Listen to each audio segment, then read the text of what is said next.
My parents made me watch my siblings' kids every holiday because I don't have children, so apparently my time doesn't matter. When I lost my apartment, nobody let me crash, not even for a week. Then, my siblings dropped their kids at my new place again, so I gave them a reality check. My name's Blake. I'm 31. I work nights at a plastics factory, 12-hour shifts, steel-toe boots, earplugs, and the smell of melted resin that sticks to your clothes no matter how many times you wash them. I and my family. I'm the middle son. Not the golden one. Not the loud one. I'm the one who shows up early, stacks chairs, and gets told I'm so reliable, which really means we can use him. I rent a one-bedroom apartment over a barber shop. I pack my meals. I iron my shirts on Sundays. I don't drink much because Monday always comes too fast. I'm not complicated. I like quiet. I fix things. If something breaks, they call me. If someone needs a ride, they text me. If there's a holiday, I watch the kids. IT started years ago with my sister Jenna. You don't have kids, so it doesn't matter, she said the first time she handed me her diaper bag like it was nothing. Everyone laughed like it was a cute joke. I smiled, because that's what I do. Now it's routine. Thanksgiving, Christmas, Easter, 4th of July, birthdays that turn into whole weekends. My parents' door opens. My brother Nate drops off 2 toddlers. Jenna drops her 3. And I become a coat rack with a pulse. You're so good with them, Mom says. You've got the patience. I guess I do. I can rock a baby with one arm and spoon mashed potatoes with the other. I can untangle a kite string while answering a 6-year-old's question about dinosaurs. I can breathe through a tantrum like it's just weather that'll pass. But last Christmas, while I was wiping applesauce off a high chair, Jenna leaned in and said, soft and casual, "We were saying you should just plan to do all the holidays. It's easier. You don't have kids, so it doesn't matter." Something clicked in my chest. Not loud, just a small switch. I looked at the tree lights reflected in the oven door. I looked at my hands, knuckles cracked from overtime. The youngest started crying for the blue cup instead of the green one. Nate bumped my shoulder on his way to the living room. "You're a lifesaver, man." I didn't say anything. I just finished loading the dishwasher, folded 3 tiny sweaters, and smiled for photos. But on the drive home, the road was empty and the night felt hard and quiet. The words kept looping. It doesn't matter. You don't have kids, so it doesn't matter. I've been the family babysitter since I was 22. It started as just this once, then you're so good at this, then you're already used to it. Somewhere along the line, it became expected. No one ever asked if I needed anything in return. When I said I had a shift, they said, "You can swap." When I said I needed sleep, they said, "You can nap when the kids nap." When I said nothing, they took it as yes. Jenna's the scheduler. She sends group texts like a project manager. Sunday lunch 1 p.m. Blake. Kids table smiling face with smiling eyes. Always a winky face. Like that makes it friendly. Nate's the good time dad. Shows up late. Leaves early. Posts selfies with captions like family first. Why parents handle the background commentary. Your sister's got her hands full.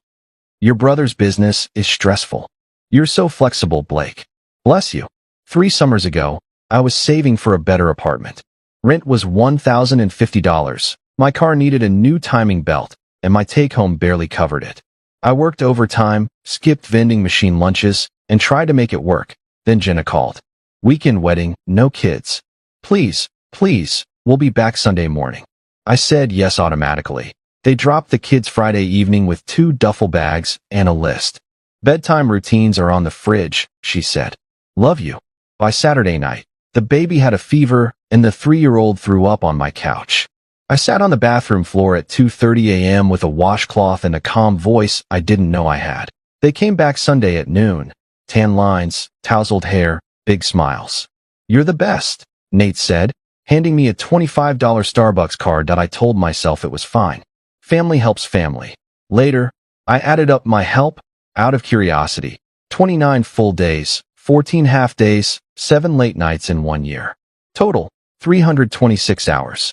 At $12 an hour, that's $3,912. That year, my savings account ended at $143. Then my building sold. Rent jumped to $1,350 with 30 days notice. I ran the math 6 different ways, but with overtime cut, I couldn't make it work. So I called Jenna. "Hey, my lease is ending. Can I crash for a week while I find a new place? Just a week. She hesitated. Oh, Blake, you know we don't have space. The baby's crib is in the office now. Plus, routine. I tried Nate next. Man, I wish, he said. We're doing a kitchen reno. Dust everywhere. You wouldn't be comfortable. I drove to my parents'. Mom opened the door with a dish towel on her shoulder. Your father's napping, she whispered, like that meant I shouldn't ask. Just a week, I said. Mom sighed. You're a grown man, Blake. We raised you to be independent. We can't enable you.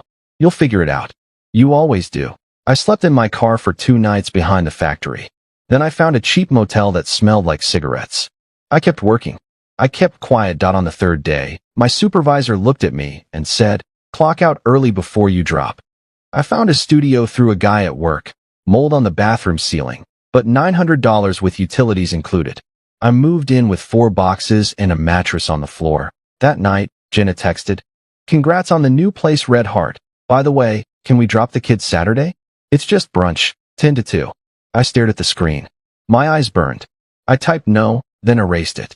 I typed I can't, erased that too. Then I typed okay. Saturday turned into 9:15 to 4:30.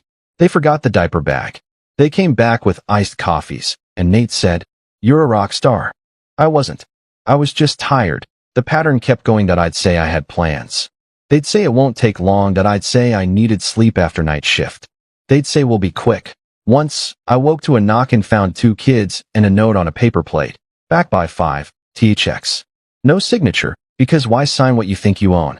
The only time anyone ever counted hours was when I asked for help moving a couch upstairs. We can't lift heavy things, Nate said. My back. 10 minutes later, he posted a gym selfie. Deadlifts 315. That's when I started writing things down. Date, drop-off time, pickup time, miles driven to the park, snack spot, that I didn't even know why. Maybe I just needed proof that I wasn't imagining it. Then came the day I found my old apartment key wedged between the seat and console. I pulled it out and realized I'd been carrying it like a souvenir. From a time I still believed I'd get help if I ever needed it, that I sat in the car and laughed.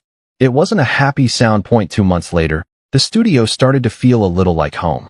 I bought a secondhand table, hung a cheap curtain, changed my phone's vibration for family texts so I could ignore it easier. My supervisor offered me weekend overtime. For the first time in years, I could say, sorry, I'm busy, and mean it. That Saturday, 8:03 a.m., Jenna texted, dropping the kids at 10. We'll pick up after lunch. I typed no. She replied with 3 dots. Then, haha, funny. See you at 10. I put my phone face down and made coffee. Watched the steam curl. The vibration rattled the table. Dad. Then Mom. Then Nate. Family helps family. Don't be selfish. We all do our part. The same old script. At AT1012, I heard feet on my stairs. I opened the door before they could knock again.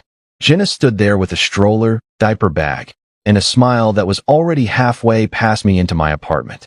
Nate's truck was still running downstairs. Their kids were in various stages of costume. A cape, a tutu, a dinosaur tail. Okay, Jenna said, breezy. We'll be back at 2, maybe 3. The brunch has bottomless. No, I said. She blinked. What? Sorry, no drop-offs. Not today. Not anymore. Nate came clomping up the stairs, out of breath like he'd climbed a mountain. Dude, we're late. Just take them. We'll be quick. I asked for a week when I lost my place. I said, voice steady. No one had space.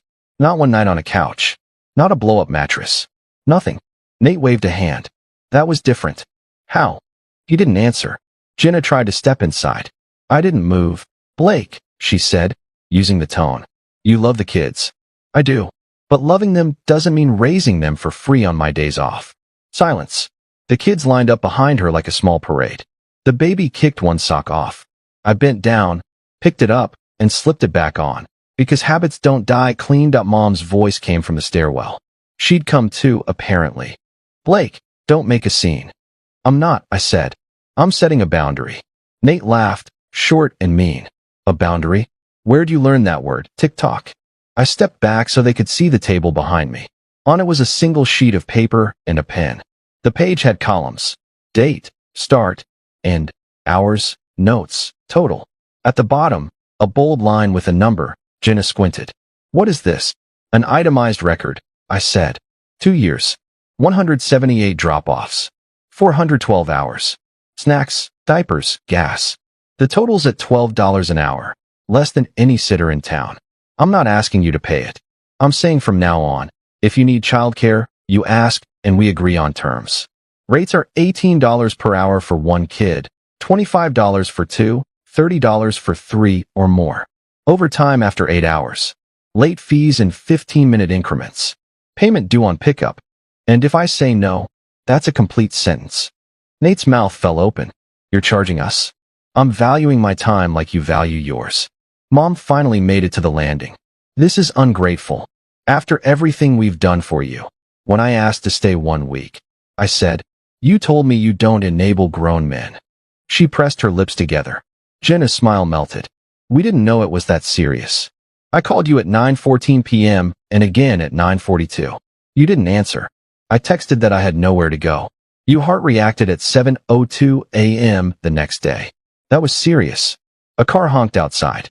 Someone's dog barked. The baby started to fuss. I took a breath and kept my voice level.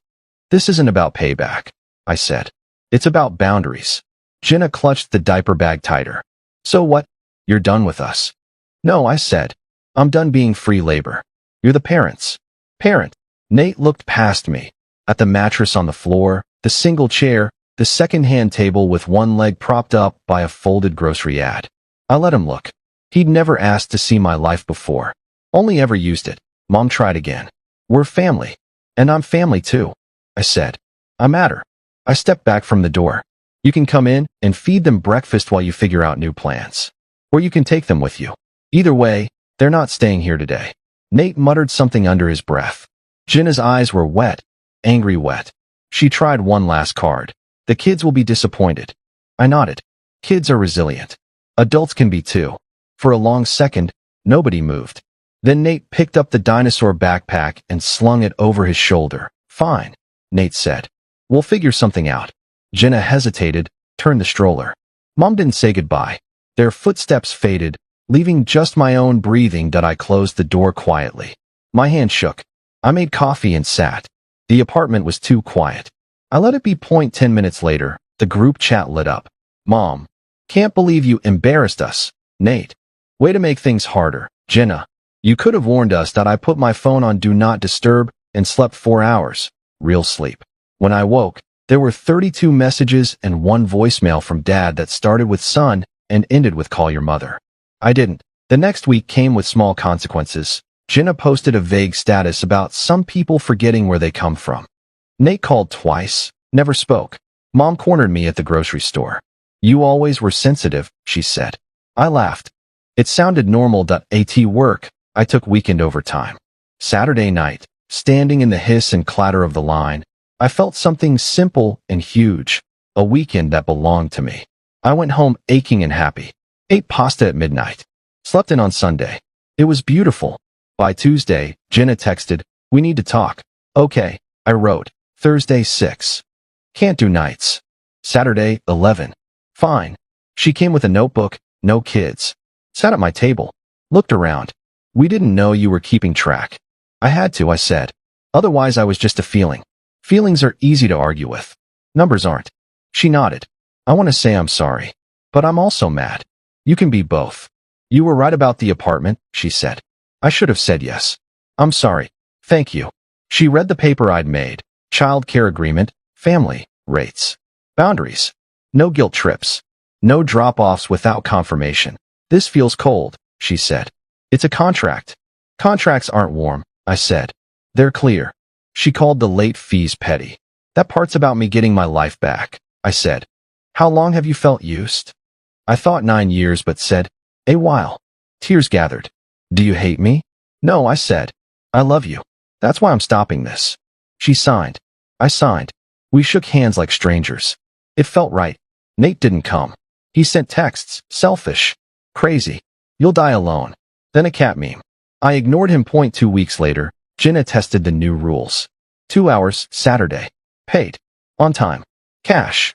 When she came back early, I still charged for 2 hours. She laughed. Okay, accountant. Nate tried a surprise drop-off. I didn't open the door. Texted, unconfirmed. Not available. Made pancakes instead.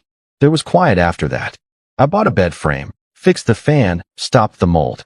I watched the sunrise after a night shift. No stroller, no sippy cups, just my breath and the morning air. Money felt lighter. One Saturday with Jenna's kids paid for my bus pass. One overtime shift bought groceries. The math started to feel like freedom. Then I got sick, a bad flu. I texted, down for the count. Don't drop kids here. Someone reacted with a laughing emoji. I turned my phone off anyway. Slept. Woke. Made toast. It was small, but it was mine. On Easter, I sat in the back of church. Mom said I was breaking Dad's heart. He looks fine. I said by June. Jenna texted again. We can't afford camp. Swap? I help you one weekend, you take kids next? I said yes. She showed up with a drill. We fixed the table. Ate takeout on the floor. I miss just being your sister, she said. Me too. I said. For a while, it was quiet. Nate stayed distant, throwing the occasional jab in the family chat. Nice that some people think contracts make them better.